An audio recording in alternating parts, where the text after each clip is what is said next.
we have to print the Fibonacci series up to n terms। ठीक है, तो Fibonacci series क्या होता है ये पहले देख लेते हैं। देखो, फिबोनाची सीरीज का पहला जो दो ठो नंबर है वो है 0 और 1। ठीक है, इस सीरीज का पहला जो दो नंबर्स है वो है 0, उसके बाद 1। तो नेक्स्ट नंबर्स कैसे आते हैं? 0 + 1, नेक्स्ट नंबर होगा 1। उसके बाद फिर नेक्स्ट नंबर 1 + 1 2, फिर नेक्स्ट नंबर 2 + 1 3, फिर नेक्स्ट नंबर 3 + 2 5। तो ऐसे तरीके से आता है फिबोनाची सीरीज। तो यहाँ पे हम लोग देखेंगे कि फिबोनाची सीरीज कैसे प्रिंट कर सकते हैं हम लोग, और ये कहाँ तक है? n टर्म्स तक। ठीक है, तो मतलब डॉट डॉट देकर अप टू n टर्म्स। तो स्टार्ट करते हैं। तो देखो, import java.util.star class main scanner new scanner system dot in, ये सब तो हो गया। अब देखो, int n a b c i, तो इस वेरिएबल्स को हमने यहाँ पे डिक्लेयर कर दी। ठीक है, अच्छा, n किस लिए? नंबर ऑफ टर्म्स के लिए। नंबर ऑफ टर्म्स मतलब इस सीरीज का कितना नंबर्स प्रिंट होगा। ठीक है, अच्छा, a और b, a = 0 b = 1। देखो, फिबोनाची सीरीज का पहला जो दो नंबर्स हैं 0 और 1, तो इन दोनों नंबर को मैंने दो ठो वेरिएबल के अंदर a और b स्टोर कर दी। ठीक है, अच्छा, c एक लगेगा हम लोगों को। किस लिए चाहिए c वेरिएबल को? देखो, ये जो 0 + 1 ये ऐड होने के बाद स्टोर हो रहा है 1। ठीक है, थर्ड नंबर आ रहा है। फिर से 1 + 1 2, मतलब ये थर्ड नंबर जो साम करके आ रहा है। ठीक है, उस नंबर को स्टोर करने के लिए c, और i किस लिए? लूप, मतलब इटरेशन के लिए। ठीक है, system.out.println enter number of terms. n को हम लोगों को इनपुट लेना पड़ेगा। n = sc.nextInt हो गया। For i = 1, i <= n, i ++, मतलब 1 से लेकर n तक ये लूप एग्जीक्यूट होगा। अगर मैंने यहाँ पे n के अंदर 10 ले लिया, इसका मतलब क्या होगा? 1 से लेकर 10 तक ये लूप एग्जीक्यूट होगा। ठीक है, मतलब इस सीरीज का 10 नंबर्स प्रिंट होगा। अच्छा, अब सीरीज कैसे प्रिंट हो रहा है इसको समझो। देखो, पहले क्या करना पड़ेगा हम लोगों को? यहाँ पे प्रिंट करना पड़ेगा। कौन सा नंबर प्रिंट करना पड़ेगा? system.out.println a। अच्छा, पहले मैं एक चीज़ बता दूँ, मैंने यहाँ पे a प्रिंट की। देखो, एक प्रोग्राम को ना एक से ज़्यादा प्रोसेस में किया जा सकता है। ठीक है, तो कुछ कुछ स्कूल में ये सिखाते हैं, कुछ स्कूल में कोई दूसरा प्रोसेस सिखाते हैं, जैसे कि पहले ऐड करके उसके बाद प्रिंट करना, मतलब सी वेरिएबल को प्रिंट करना। तो मैं ये प्रोसेस यहाँ पे दिखाई तुम लोगों को। अच्छा, तो system.out.println a, पहले मैं प्रोग्राम कर लूँ, उसके बाद मैं समझा देती हूँ कैसे हो रहा है। तो यहाँ पे उसके बाद लिखना पड़ेगा c = a + b, a = b, b = c। बस हो गया, मेन क्लोज, क्लास क्लोज। पहले लॉजिक को समझो कैसे हो रहा है, सीरीज प्रिंट कैसे हो रहा है। देखो, फिबोनाची सीरीज का पहला जो नंबर्स है वो है 0 और 1। ठीक है, और उसके बाद जो थर्ड नंबर आ रहा है वो इन दोनों नंबर को ऐड करके, मतलब 0 + 1 1। तो ये हो गया तीनों नंबर। हम लोगों को ये 3 नंबर चाहिए। कैसे?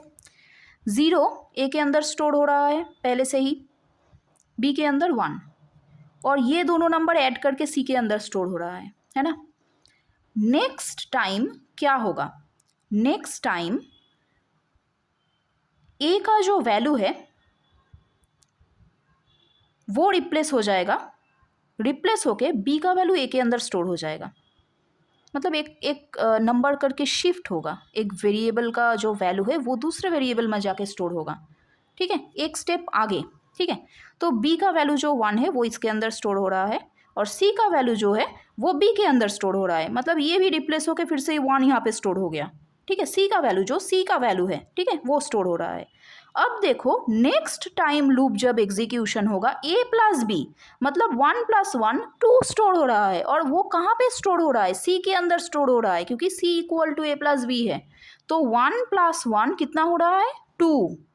ठीक है।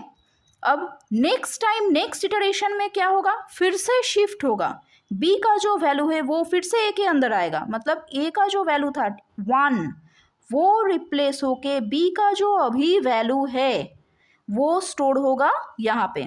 मतलब b का वैल्यू पहले था 1, तो उस 1 a के अंदर जाके स्टोर होगा और c का वैल्यू स्टोर हो जाएगा b के अंदर। मतलब b के वैल्यू पहले था 1 और 2 जाके यहाँ पे स्टोर होगा। देखो शिफ्ट हो रहा है, एक घर करके शिफ्ट हो रहा है, तो 1 + 2 अभी कितना हो जाएगा, देखो 3 हो गया, जो कि c के अंदर जाके स्टोर होगा। तो ये प्रोसेस, यही लॉजिक हम लोगों को यहाँ पे लगाना है। ठीक है, तो कैसे हो रहा है देखो, देखो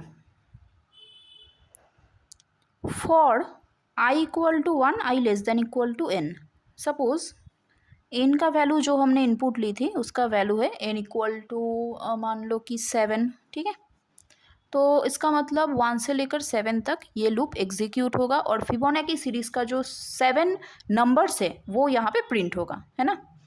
अच्छा, फॉर i इक्वल टू 1 मतलब i का वैल्यू पहले कितना इनिशियलाइज हो गया, 1, मतलब फर्स्ट टाइम एग्जीक्यूट हो रहा है for loop. System dot out dot println A का वैल्यू पहले कितना था जो मैंने इनिशियलाइज की थी, वो 0 था, है ना। और उसके बाद कोई चेंजेस अभी तक नहीं हुआ, इसलिए ए का उस वैल्यू ही यहाँ पे प्रिंट हो जाएगा जो है 0। ठीक है, अच्छा उसके बाद नेक्स्ट स्टेप क्या है, C equal to A plus B. ठीक है, मतलब यहाँ पे जो ए और बी दो नंबर से इसका एडिशन हो रहा है और वो जाके सी के अंदर स्टोर हो रहा है।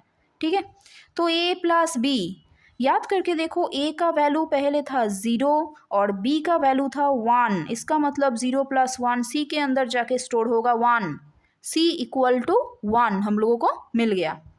अब क्या हो रहा है, जो यहाँ पर मैंने बताई कि शिफ्ट होगा, b का जो वैल्यू है वो a के अंदर आएगा, c का जो वैल्यू है वो b के अंदर आएगा, ऐसे हो रहा है। देखो a इक्वल टू b मतलब b का जो नंबर है, वैल्यू है, वो आके a के अंदर स्टोर हो रहा है।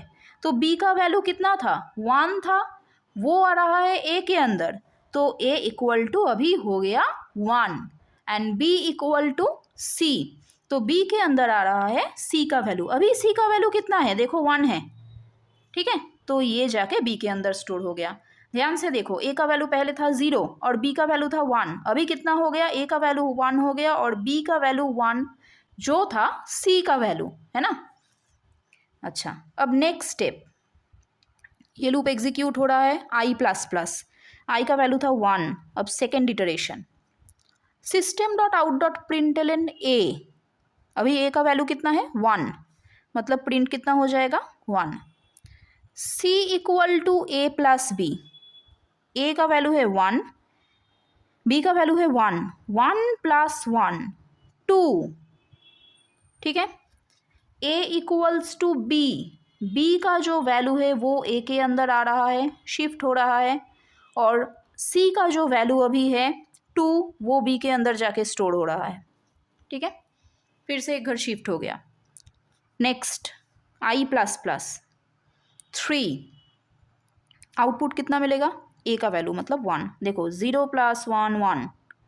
ठीक है, अच्छा c equal to A plus B, तो a मतलब 1, b मतलब 2, 1 + 2 3, a के अंदर आ रहा है b मतलब 2 और b के अंदर आ रहा है c मतलब 3। ठीक है, नेक्स्ट इटरेशन 4, आउटपुट कितना मिलेगा, a का वैल्यू मिलेगा, तो a के अंदर है 2, 2 मिल गया, देखो 2 आउटपुट आ गया, 1 + 1 2। ठीक है, अच्छा c equal to A plus B मतलब 2 + 3 कितना हो रहा है, 5 हो रहा है। a इक्वल टू बी मतलब 3, b इक्वल टू c मतलब 5। नेक्स्ट इटरेशन 5, आउटपुट a 3, देखो 2 + 1 3, c equal to A plus B 3 + 5 8, a equal to b मतलब 5, b इक्वल टू c मतलब 8। नेक्स्ट 6, आउटपुट a मतलब 5, देखो 3 + 2 5, C = A + B मतलब 5 + 8 13, A = B 8, B = C 13, next 7 last iteration है, ठीक है, क्योंकि इनका वैल्यू हम लोगों ने 7 ली थी यहाँ पे, तो 1 से लेकर 7 तक एग्जीक्यूट होगा। अच्छा, तो आउटपुट कितना मिलेगा, A का वैल्यू मतलब 8, C = A + B मतलब 8 + 13 21, तो A = 13 मतलब B, B = C मतलब 21, ठीक है। अब देखो जब यहाँ पे 8 होगा तो कंडीशन तो फॉल्स हो जाएगा, क्योंकि I = 1, I <= n, तो 8 <= 7 फॉल्स हो रहा है, इसलिए यहाँ पे लूप एग्जीक्यूशन नहीं होगा, ठीक है। तो देखो फिबोनाची सीरीज़ का 7 नंबर्स हम लोगों को मिल चुका है अभी तक। 0 + 1, 0 और 1 ये दोनों नंबर पहले था, तो 0 + 1 उसके बाद 1 आया, 1 + 1 फिर आया 2, 2 + 1 3, 3 + 2 5, 5 + 3 8, ठीक है। तो ऐसी तरीके से ये सीरीज़ प्रिंट होता जाएगा। जो नंबर हम n के अंदर स्टोर करेंगे, अगर n के अंदर हम लोगों ने 10 स्टोर करी तो इसका मतलब 1 से लेकर 10 तक एग्जीक्यूट होगा, तो 10 नंबर्स प्रिंट होगा, ठीक है। तो ऐसे फिबोनाची सीरीज़ प्रिंट होता है। Okay, thank you.